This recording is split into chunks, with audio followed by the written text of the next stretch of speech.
अब बात कर लेते हैं आज राहु के गोचर में वृश्चिक लग्न, वृश्चिक राशि, जल तत्व की राशि, मंगल इसके मालिक, जिनकी राहु की बिल्कुल नहीं बनती क्योंकि यहां राहु हो जाते हैं नीच के भी, कहीं पे धनु कहीं पे वृश्चिक। हालांकि जो मेरी ज्योतिष गणना कहती है वृश्चिक धनु दोनों में ही आप उसे खराब मानिए, नीच एक सिर्फ शब्द है जो ऋषियों ने दिया है। मेरे हिसाब से वृश्चिक और धनु दोनों में ही राहु बहुत खराब, वृषभ और मिथुन में केतु बहुत खराब। अब आपकी कुंडली में चौथे भाव में होंगे राहु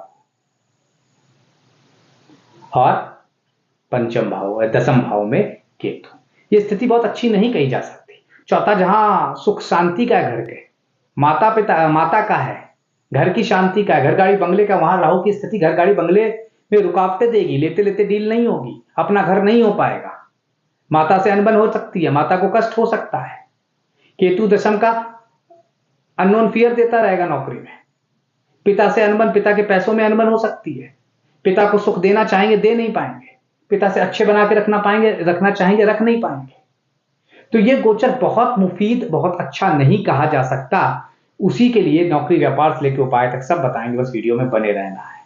चैनल को अब तक सब्सक्राइब नहीं किया है तो कर लीजिए, वीडियो को शेयर कर दीजिएगा, मुझसे कंसल्टेशन नीचे लिखे नंबर पे ले सकते हैं और डिस्क्रिप्शन बॉक्स में मेरा फेसबुक ट्विटर सबका लिंक दिया जा रहा है, मुझसे डायरेक्ट जुड़ सकते हैं। सर्वप्रथम बात नौकरी व्यापार की। नौकरी व्यापार की स्थिति बहुत अच्छी दिखती, नौकरी व्यापार की स्थिति ओवरऑल आपके फेवर में रहेगी, लेकिन जल्दबाजी में फैसले नहीं लेने हैं, स्ट्रेस रहेगी उसको कंट्रोल रखना है, उसी के साथ साथ छोटी मोटी अनबन रह सकती है किसी के साथ, उसको कंट्रोल में रखना है। ये दिक्कतें कम से कम हो जाएं उसके लिए ध्यान क्या रखना है, अधिकारियों से उलझना नहीं है, शत्रुओं पर नजर बनाए रखना है, अननेसेसरली, क्योंकि इस दौरान आपकी वाणी भी खराब हो सकती है, अननेसेसरली बोलना नहीं है, चुप बोल रहना है, कम बोलना है, नहीं तो स्थितियां खराब आपके फेवर में नहीं रहेंगी। निश्चित तौर पर अगर देखा जाए नौकरी व्यापार में इतनी भी खराब स्थिति नहीं रहेगी, लेकिन हाँ आपको जरूरत से ज्यादा ध्यान रखना पड़ेगा, क्योंकि सिंह राशि में केतु बहुत बलवान हो जाते हैं और राहु कुंभ में बहुत बलवान हो जाते हैं। सिर्फ आपकी लग्न के हिसाब से बहुत अच्छा नहीं है, लेकिन केतु बलवान है यहाँ पे, और जिसकी भी कुंडली में सूर्य बलवान है उन्हें दिक्कत ही नहीं है, जिसकी भी लिए सिंह लग्न सिंह राशि इंपॉर्टेंट है उसे दिक्कत ही नहीं है। नौकरी व्यापार उसकी बढ़िया चलती रहेगी, बदस्तूर चलती रहेगी, विदेशों से भी लाभ हो सकता है। परिवर्तन करें नौकरी में तो थोड़ा ऑफर लेटर जांच परख किया, हो सकता है उसमें ऐसे वर्ड्स यूज किए जाए आपको समझ ना आए, बाद में आप कहें यार 50% हाइक लेके आए थे लेकिन मिली तो 20 ही है। इस तरह के धोखे हो सकते हैं, ध्यान रखना होगा। आर्थिक स्थिति की बात करें, रुपए पैसे की स्थिति बहुत अच्छी दिखती है, रुपए पैसा बढ़ता हुआ नजर आता है, वहां पे समस्या नहीं है, लेकिन इन्वेस्टमेंट के लिए अच्छा समय नहीं है, घर गाड़ी बंगले पे इन्वेस्टमेंट के लिए अच्छा समय नहीं है, रुपया पैसा इन्वेस्ट करेंगे तो अच्छा समय नहीं है। इन्वेस्टमेंट के लिए ध्यान से करना होगा, घर गाड़ी बंगले में जबरदस्ती पैसा मत फंसाइएगा। निश्चित तौर पर घर गाड़ी बंगले में छोटे मोटे इश्यू भी आ सकते हैं, बिल्डर फ्रॉड हो सकता है, इस तरह की चीजें फंस भी सकती है। आर्थिक स्थिति अच्छी दिखती है, बट बड़े इन्वेस्टमेंट टाल लें, जो जैसा चल रहा है वैसे चलने दीजिएगा। कर्ज लेन देन से बचना होगा, नहीं तो फंस जाएंगे, वहां पे स्थिति आपके फेवर में नहीं दिखती है। रुपये पैसे में कर्ज लेन देन के अलावा शेयर मार्केट से भी दूरी बना के रखना लाभकारी रहेगा। अचानक धन प्राप्ति वाले जगहों से दूरी बना के रखना बेहतर रहेगा। शॉर्टकट से धन कमाना से बचना होगा। जो भी इस तरह की स्थिति दिखती मुझे सही नहीं दिखती, शॉर्टकट से पैसा नहीं, लॉटरी, शेयर, कसिनो, जुआ, ये सब ठीक नहीं है, इनसे दूर रहना है। इनसे तो आम आदमी को वैसे ही दूर रहना चाहिए, लेकिन आपको इस दौरान अगले 1.5 साल पूरा दूर रहना है, नहीं तो पैसा फंसेगा। उधार नहीं देना है, नहीं तो पैसा नहीं मिलेगा। भाई बहन किसी पर भी पैसे के मामले में थोड़ा ध्यान रखना है। आपके रिश्ते बहुत अच्छे हैं तो बात अलग, थोड़े भी एवरेज हैं ध्यान रखना है, क्योंकि पैसा फंसता दिखता है।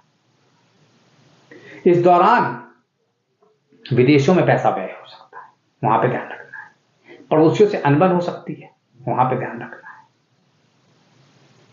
और हो सकता है अननेसेसरली बहुत चीजों पे पैसे इन्वेस्टमेंट करते बाद पैसे ही ना हो देने के लिए EMI, तो इसलिए ध्यान रखना उसका। अब बात पारिवारिक दाम्पत्य जीवन की। पारिवारिक दाम्पत्य जीवन स्थिति एवरेज रहेगी। छोटी मोटी लड़ाइयां घर में बनी रहेंगी, पति पत्नी के रिश्ते खराब रहेंगे, अप एंड डाउन चलते रहेंगे, प्रेम प्रसंग में अलगाव बिखराव होता रहेगा, नए नए पार्टनर मिलते रहेंगे, स्टेबल पार्टनर मिलने में दिक्कतें आएंगी।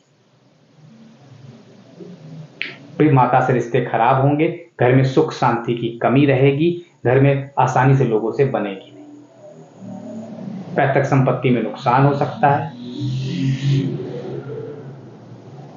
भाई बहनों से कम बनेगी, प्रॉपर्टियों में पेच फंस सकते हैं और पति पत्नी के बीच अलगाव बिखराव हो सकता है। हर तीसरा व्यक्ति आपके रिश्ते को खराब करने की कोशिश करेगा, उनको अपने रिश्तों से दूर रखिएगा। रिश्ते में पारिवारिक जीवन में बच्चों से अच्छा सहयोग मिलेगा, लेकिन कंसीव करने में प्रॉब्लम आएगी, बच्चे होने में प्रॉब्लम आएगी और उनके स्वास्थ्य का भी ध्यान रखिएगा। पारिवारिक जीवन में अपने मामा पक्ष का से खूब सहयोग लीजिएगा, उनसे मदद लीजिएगा, उनसे एडवाइस लीजिएगा, लाभ मिलेगा। मामा मौसी आपको ये लाभकारी रहेंगे इस गोचर वर्ष। पारिवारिक जीवन में माता पक्ष को खुश रखिएगा, माता पक्ष से रिश्ते अच्छे रखिएगा, माता को प्रसन्न रखिएगा, नहीं तो दिक्कतें बढ़ेंगी। बात कर लेते हैं स्वास्थ्य के मामलों की। चौथे और 10वें में पाइल्स की दिक्कतें, हार्ट की दिक्कतें, ब्लड प्रेशर की दिक्कतें, सडनली कोई ऐसा रोग जिसकी वजह से दिक्कतें, सडनली आपकी माता की हेल्थ खराब हो जाना, तुरंत दिखा लीजिएगा डॉक्टर को। सडनली माता के स्वास्थ्य अप डाउन होने लगना, तुरंत दिखा लीजिएगा माता को। ये बना रहेगा। आपके जीवन में उथल पुथल रहेगी, उठा पटक रहेगी, आसानी से चीजें नहीं होंगी। स्वास्थ्य के मामलों में दांतों की समस्याएं परेशान करेगी, स्वास्थ्य के मामलों में माइग्रेन परेशान करेगा, स्वास्थ्य के मामलों में बहुत बड़ा एडिक्शन परेशान करेगा, ध्यान रखना होगा। स्वास्थ्य के मामलों में ओबेसिटी भी परेशान कर सकती है, ध्यान रखना होगा। ये सारे एरियाज हैं जो आपको इस गोचरवश परेशान करेंगे, आपको ध्यान देना होगा, नहीं तो स्थितियां खराब होंगी। क्या करें भाई जिससे गोचर बेहतर हो जाए? मूली का दान शनिवार के दिन कर दीजिएगा। शनिवार के दिन एंटी क्लॉकवाइज 7 बार नारियल अपने ऊपर से घुमाइएगा, फिर 1 बार क्लॉकवाइज और घुमाने के बाद बहते हुए जल में प्रवाहित कर दीजिएगा। ये अगर कर लिया, बड़ी से बड़ी दिक्कतें भी खत्म हो जाएंगी। उसी के साथ साथ देवी दुर्गा का पाठ करिएगा, राहु स्तोत्र का पाठ करिएगा, ये गोचर में जो भी समस्या है खत्म हो जाएंगी। आप मुझसे फ्री ऑफ कॉस्ट कंसल्टेशन ले सकते हैं। साप्ताहिक राशिफल में कन्या राशि के बाद मैं 2 कुंडलियां फ्री देखता हूं, वहां पे अपना डेट ऑफ बर्थ डाल दीजिए, नहीं तो नीचे लिखे नंबर पे मुझसे पेड कंसल्टेशन भी लिया जा सकता है, व्हाट्सएप मैसेज डालकर। आज के फिलहाल प्रतीक भट्ट का बहुत बहुत धन्यवाद, इजाजत दीजिए।